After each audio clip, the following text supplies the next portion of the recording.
नमस्कार दोस्तों, आज एक कुछ साथियों का सवाल था कि नेशनल और स्टेट हाईवे पर कानून होने के बावजूद भी आज भी इतने शानदार, इतने बड़े-बड़े ठेके क्यों देखने को मिलते हैं। तो बात ये वही है कि पेपर में तो सब सही, लेकिन ठेका वहीं का वहीं। आइए जानते हैं ये कैसे हुआ। 2016 के अंदर सुप्रीम कोर्ट में एक केस आया, स्टेट ऑफ तमिलनाडु वर्सेस केबालो, जिस केस में सुप्रीम कोर्ट ने गाइडलाइंस जारी की गई कि नेशनल और स्टेट हाईवे के 500 मीटर के दायरे में कोई भी ठेका नहीं होगा और छोटे शहरों के लिए ये लिमिट 220 मीटर कर दी गई।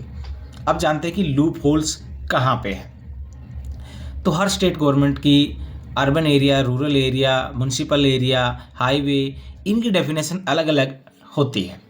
तो कुछ स्टेट ने तो जो ठेका जहाँ पे है उसको सर्विस लेन बता दिया गया, हाईवे नहीं दिखाया गया।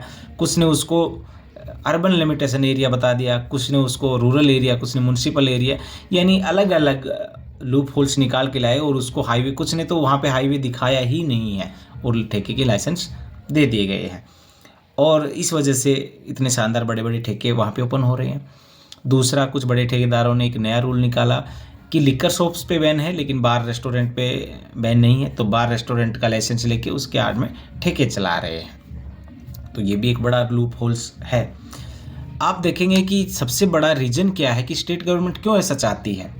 तो सबसे बड़ा रीज़न है लिकर टैक्स, यानी लिकर पे जो लिकर जो है वो एक स्टेट सब्जेक्ट है और सबसे ज़्यादा स्टेट को टैक्स लिकर से मिलता है, यानी 20 से 30% जो रेवेन्यू है लिकर से आता है। तो यही एक बड़ा रीज़न है कि लिकर शॉप्स को लाइसेंस ज़्यादा से ज़्यादा देने का। आप देखेंगे जब पानीपत से जालंधर का जो हाईवे है उसके ऊपर 181 मील का जो वो हाईवे है और उसमें 185 ठेके, यानी हर एक मील पे आपको एक ठेका है। ये तो छोड़िए, आप अयोध्या में जब जाएंगे, आप वहाँ पे रामपथ है 14 किलोमीटर का, उसमें भी आपको 8 से 10 ठेके देखने को मिल जाएंगे, यानी जहाँ पे इतनी भक्ति है वहाँ पे।